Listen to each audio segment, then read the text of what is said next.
Salut à tous, on se retrouve pour une vidéo analyse concernant la folle victoire du Barça face au Real Madrid sous le score de 4-3. Avant de commencer, j'aimerais vous parler de ma chaîne YouTube secondaire Footballcast où j'ai sorti une vidéo pour comparer la réussite du Barça face à l'échec du Real Madrid lors de cette saison. Vous allez voir qu'on parle des deux projets de club, des différences et de voir que au final, le Barça a surpassé les attentes alors que le Real Madrid a été largement en dessous des attentes. Je vous mettrai le lien de la vidéo en description. Maintenant, pour en revenir au sujet, il y a tellement de choses à dire vis-à-vis de ce match que je vais commencer tout de suite avec les buts. On va analyser tout ça et après on parlera de plusieurs autres points. Déjà dans un premier temps, le premier but, celui de Kylian Mbappé, tombe suite à une erreur de Pau Cubarsí dans un premier temps. Quand on regarde l'action, il rate son contrôle et puis il veut faire une remise dans la précipitation à Tech et là, il manque de précision, la passe est beaucoup trop molle, Mbappé va bien suivre l'action et va réussir à crocheter le gardien pour obtenir un penalty. Quand on regarde Tech, il est complètement en retard et complètement déconnecté sur l'action, mais c'est à cause de Pau Cubarsí qu'il doit rattraper une erreur dans la précipitation aussi. Donc les deux sont fautifs. À ce moment-là, Mbappé a un penalty. Il va le transformer malgré le fait que Chesney a quand même touché le ballon, mais ça n'a pas suffi. Ensuite, quand on regarde le second but, on peut constater tout de suite que l'alignement de la défense n'est vraiment pas top. Quand on regarde ici, Pau Cubarsí est le joueur le plus bas et normalement, il devrait attendre le bon timing, donc le moment de la passe pour jouer le piège du hors-jeu, mais il ne l'a pas fait. Donc au final, il a été plus bas que les autres. Si c'est le cas, c'est que tu dois intercepter le ballon ou récupérer d'une manière ou d'une autre. Tu ne le fais pas et tu ne joues pas non plus le piège du hors-jeu. Donc là, il s'est complètement raté. Alors, il aurait peut-être pu se dire que si jamais Vinicius accélère balle au pied et élimine Eric Garcia, il y a un fort danger. Donc, c'est peut-être dangereux pour lui de ne pas jouer le piège du hors-jeu. Mais à ce moment-là, toute la défense doit suivre aussi.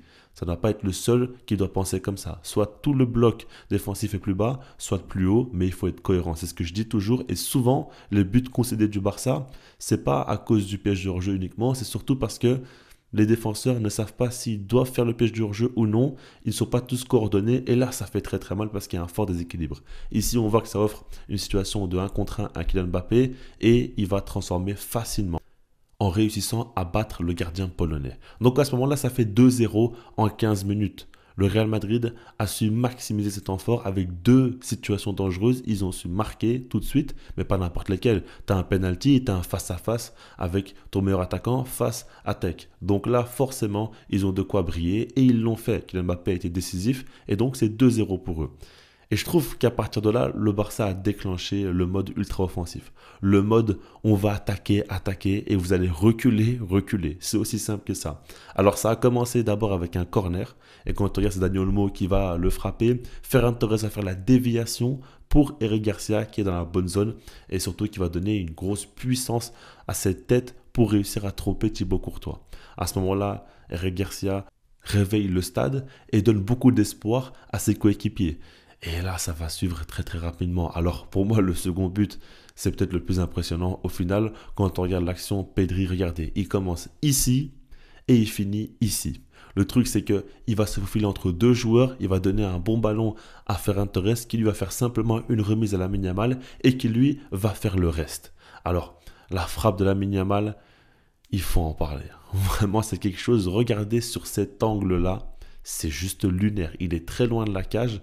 Il a un tout petit angle de frappe et il va réussir à marquer. Et c'est ce que je vous dis à chaque fois. Lamine Yamal, c'est un joueur souvent qui va rater alors qu'il est tout proche du but. Il y a un angle grand ouvert pour lui, mais il va marquer des buts très difficiles. Si on regarde des compilations de buts de Lamine Yamal, vous allez voir que la plupart du temps, c'est des buts très difficiles qu'il va réussir à mettre. Mais ceux qui sont plus simples, généralement, il va les rater. C'est ça qui est fou chez ce joueur-là. Et c'est ça qui me fait dire qu'il a une grosse marge de progression à la finition. On lui reproche souvent ça, mais je suis persuadé que rapidement, il va marquer plus de 30 buts par saison parce que déjà, il fait trop de différences individuelles, mais parce qu'il a cette qualité de frappe aussi et cette personnalité qui fait qu'il va beaucoup évoluer. Et puis, c'est son seul point où vraiment il doit progresser. Au niveau du reste, c'est déjà du niveau élite, tout simplement. Maintenant, par rapport à ça, c'est 2-2. En très peu de temps, le Barça égalise, mais ils vont faire beaucoup mieux que ça. Rafinha va réussir à marquer. Et là, c'est encore une fois Pedri qui est à la base. Pedri qui donne un super ballon à Rafinha en profondeur. Et lui, il va armer une frappe croisée pour tromper Thibaut Courtois.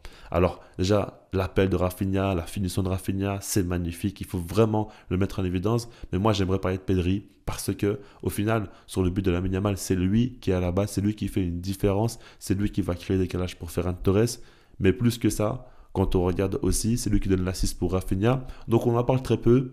Il n'a pas fait une action qui nous a choqué peut-être dans le match, mais Pedri est évidemment toujours dans les bons coups du Barça. Ça, c'est une évidence. Maintenant, quand on continue, c'est 3-2 pour le Barça, mais ça va être 4-2 pour le Barça avec une situation où Vasquez va rater son contrôle et c'est l'erreur qu'il ne fallait pas faire parce que Rafinha était prêt à surgir. C'est ce qu'il a fait. Il récupère le ballon. Il va le glisser à Ferran Torres qui lui va faire un petit enchaînement avec une remise pour Rafinha et Rafinha va casser la cage en deux et à ce moment-là c'est 4-2 pour le Barça alors qu'ils étaient menés de 2 buts au bout de 15 minutes et là on se retrouve juste avant la fin de la première période avec 2 buts d'écart, mais pour le Barça, c'est juste fou comment ils ont complètement retourné la situation en très peu de temps. Mais ici, là, je vous montre que les buts. Ce qu'il faut se dire, c'est que le Real Madrid est descendu très très bas sur le terrain. Le Barça est monté très très haut sur le terrain avec un pressing, un contre-pressing phénoménal. Le Real n'enchaînait plus, 5 passes de suite. Et puis, il y avait des attaques à tout va, constamment, constamment. C'était vraiment impressionnant. Et ce visage-là du Barça, c'est quelque chose d'extraordinaire. On voit qu'offensivement, personne ne les regarde dans les yeux. Le Barça cette saison d'un point de vue offensif, c'est juste lunaire. On ne se rend même pas compte de la facilité qu'ils ont à marquer des buts, alors qu'ils n'ont pas un joueur comme Messi, par exemple, pour marquer plus de 50 buts par saison. Non, ils n'ont pas ça. C'est juste que collectivement, ils arrivent constamment à être dangereux, à se créer des situations et à finir par marquer, même s'il y a du déchet à la finition, ça ne pose même pas vraiment problème. Donc là, c'est 4-2. Et puis, quand on regarde en seconde période, il y a le but de Kylian Mbappé, le triplé. Quand on regarde l'action, c'est Vinicius qui est trouvé en profondeur et qui va donner le but à Kylian Mbappé, qui va réussir à marquer. Là, le but est ouvert, encore une fois. En soi, quand on regarde Mbappé, les buts qu'il a mis, le premier, c'est un penalty. Le second, c'est un face-à-face avec Tech. Et le troisième, c'est un but où le goal est ouvert. C'est pas pour décrédibiliser son triplé, très loin de là, il fait un très bon match. Moi, j'ai rien à dire par rapport à Mbappé sur ce match-là. Ce que je veux dire par là, c'est que ça montre que le Barça était trop ouvert d'un point de vue défensif. Et ce n'est pas normal de concéder de telles situations, ou en tout cas autant face au Real Madrid dans un Classico pour pouvoir espérer gagner le championnat si jamais tu remportes ce match-là. Franchement, ça c'est quelque chose quand même qui pose problème. Je ferai une vidéo de manière plus globale sur Hansi Flick par rapport à son style, par rapport à tout ce qui a été très bien cette saison et tout ce qui a été beaucoup moins bien.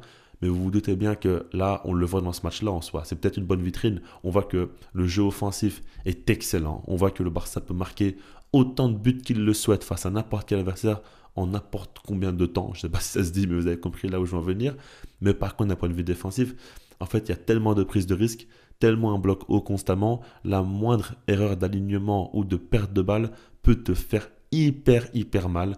Et quand tu as des joueurs en face qui peuvent concrétiser avec très peu, comme par exemple Mbappé l'a fait, ben oui, forcément ça fait très mal et ça laisse son adversaire en vie, alors qu'en soi, on l'a vu dans la production, dans le jeu, le Barça a été très largement supérieur. Mais ce n'est pas pour autant, au final, qu'il faut tout jeter à l'eau et se dire par exemple que le piège du hors-jeu, il faut arrêter. Regardez par exemple, Mbappé, il a marqué un but dans le match, mais il a été en position de hors-jeu. On le voit ici et c'est des situations qui sont déjà beaucoup arrivés cette saison. On le voit de moins en moins parce que le Barça, je trouve qu'ils sont entre le positionnement haut du piège du hors-jeu et quelquefois ils hésitent un petit peu et c'est là que ça fait très mal. Mais globalement, quand ils jouent tous le piège du hors-jeu, souvent, voire très souvent, ça fonctionne et ça fait mal aux adversaires parce que ça casse leur attaque et ça fait que le Barça récupère le ballon. Et même quand ils marquent en position de hors-jeu, c'est dur psychologiquement aussi. Tu marques, tu es content, tu célèbres et au final, ça redescend complètement et tu reviens sur terre comme ce qui a été le cas pour Mbappé à ce moment-là.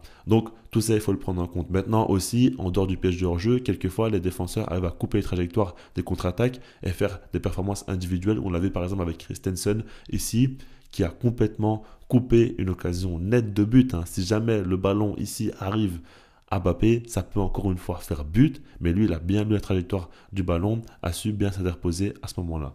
C'est aussi ce qu'on voit moins. La vérité, c'est que Pau Cubarsí est un joueur que j'aime énormément, mais face à Inter Milan ou face ici au Real Madrid, on le voit un petit peu moins performant. Inigo Martinez, on sent que physiquement, c'est compliqué aussi pour lui d'enchaîner énormément. Donc, on voit que d'un point de vue individuel, il y a une petite baisse de régime d'un point de vue défensif surtout. Donc, ça fait que tu le ressens aussi, que tu encaisses plus de buts. Il y a plein d'éléments qu'on pourrait donner pour expliquer tout cela. Maintenant, par rapport à tout ça, ici, je ne vais pas parler d'arbitrage parce que j'ai fait une vidéo débrief où j'en ai parlé assez longuement et de manière assez violente.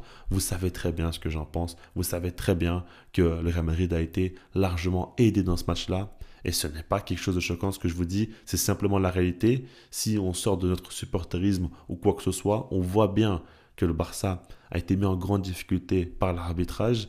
Mais j'ai pas forcément envie d'en parler. J'ai envie de me concentrer surtout sur le jeu aujourd'hui. Et quand on regarde, allez, si on fait comme si on oublie le but de Fermín Lopez ou le penalty qui devrait être obtenu, etc., etc., ce que j'aimerais dire aussi, c'est qu'en soi, le Barça aurait même pu encore tuer le match en toute fin avec Lamine Yamal qui va donner un ballon délicieux pour Rafinha. Mais quelle passe!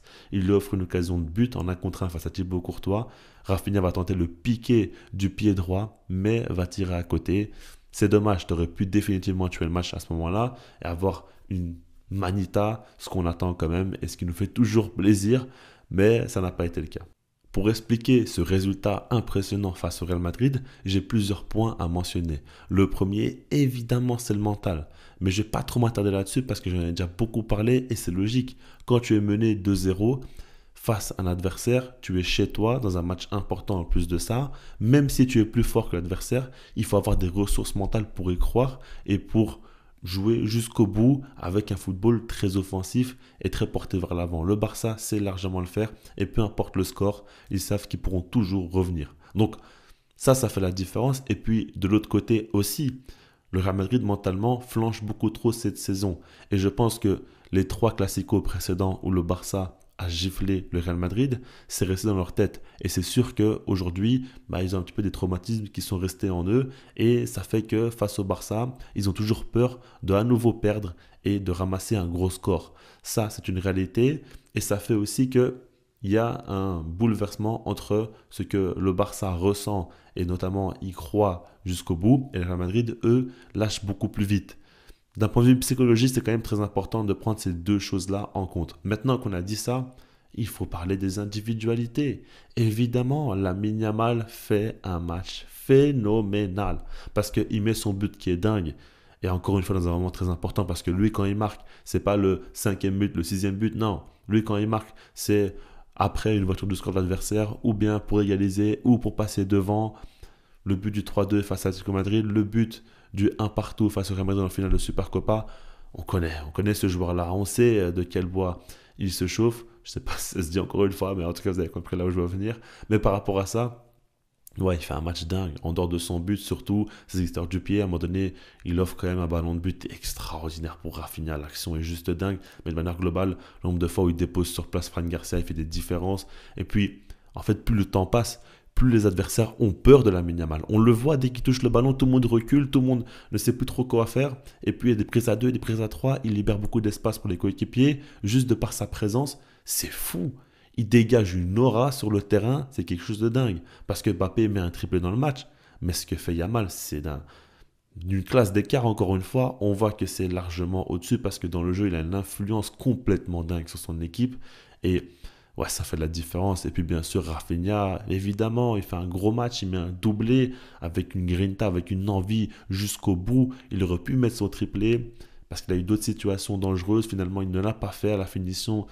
Il aurait pu faire un petit peu mieux, mais il fait tout de même un gros match. Et puis Pedri, au milieu de terrain, il a géré vraiment la situation comme jamais. Frenkie de Jong aussi, très gros match de sa part, beaucoup de récupération, beaucoup d'agressivité, jeu porté vers l'avant, beaucoup de prise de risque, très peu de perte de balles. Donc au final, quand tu te dis que le Barça mentalement a des ressources dingues cette saison, que le Real Madrid flanche assez rapidement, que offensivement le Barça est injouable et que le Real Madrid a de grosses lacunes défensives, que les individualités du Barça font une saison dingue pour la plupart. Et quand tout ça a été présent dans ce match-là, ça fait que oui, tout s'explique. Le Barça, cette saison, a été largement supérieur au Real Madrid. Ils l'ont prouvé une nouvelle fois, pour la 4e fois. Si jamais ce n'était pas assez, ils l'ont fait une nouvelle fois. Ouais, c'est juste dingue. Franchement, on a la chance de vivre de tels matchs, avec de tels scénarios, avec autant de buts. C'est dingue et je ne sais pas si on va revivre des saisons comme ça très souvent, mais en tout cas, on a eu de la chance. On en a eu beaucoup et j'en suis très très content. Dites-moi vous ce que vous en pensez dans les commentaires par rapport à tout ça. Likez la vidéo, abonnez-vous et puis sinon moi je vous dis peace.